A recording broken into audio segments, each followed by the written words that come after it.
এবারের পঞ্চায়েত ভোটে তৃণমূল নেতৃত্বের পাখির চোখ হতে চলেছে নদিয়া জেলা। কারণ গত পঞ্চায়েত নির্বাচন থেকে পরবর্তী সময়ে লোকসভা ও বিধানসভাতে এই জেলায় ভালো ফল করেছে বিজেপি। রানাঘাট লোকসভায় আসন জেতার পাশাপাশি বিধানসভা ভোটেও 9টি আসন পেয়েছে তারা। তাই এবার শাসক দলের তরফে সেই সব আসন নিজেদের দখলে আনতে এবার প্রথম থেকেই উদ্যোগী হয়েছে বাংলার শাসক দল। নভেম্বর মাসে রাস উৎসবের সময় 3 দিনের কৃষ্ণনগর সফরে গিয়েছিলেন মুখ্যমন্ত্রী মমতা বন্দ্যোপাধ্যায়। এবার নদিয়ার রানাঘাটের মিলন মন্দির মাঠে জনসভা করতে চলেছেন তৃণমূল কংগ্রেসের সর্বভারতীয় সাধারণ সম্পাদক অভিষেক বন্দ্যোপাধ্যায়।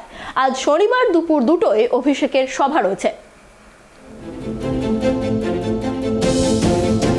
সামনে পঞ্চায়েত ভোট, এবার নদিয়ার রানাঘাটের মিলন মন্দির মাঠে জনসভা করতে চলেছেন তৃণমূল কংগ্রেসের সর্বভারতীয় সাধারণ সম্পাদক অভিষেক বন্দ্যোপাধ্যায়।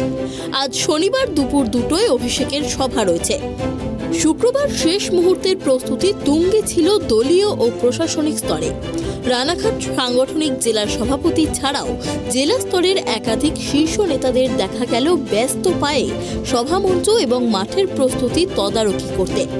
রানাঘাট পুলিশ জেলার পুলিশ সুপার কে মান্নান একাধিকবার সভাস্থল পরিদর্শন করেছেন, খতিয়ে দেখেছেন নিরাপত্তার বিষয়টি।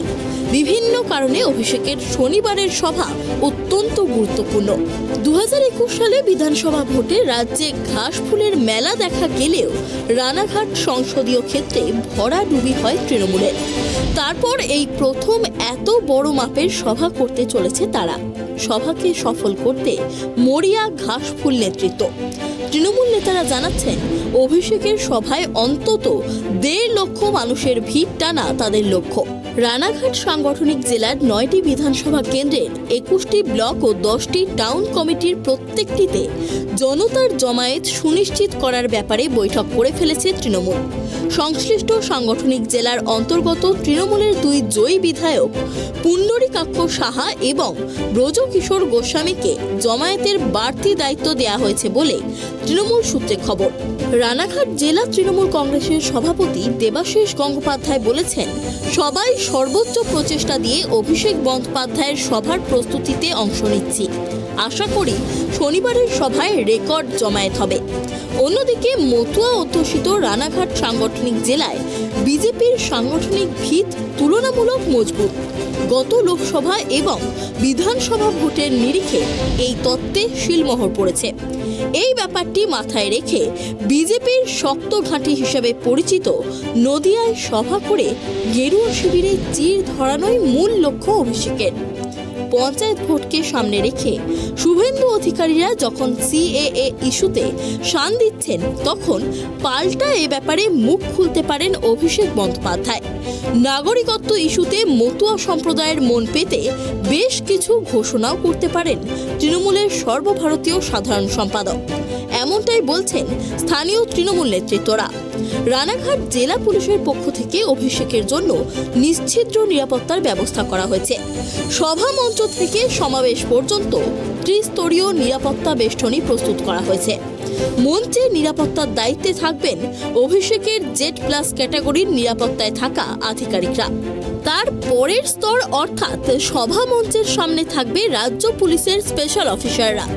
সব শেষে থাকছে রানাঘাট জেলা পুলিশের নিরাপত্তা বেষ্টনী।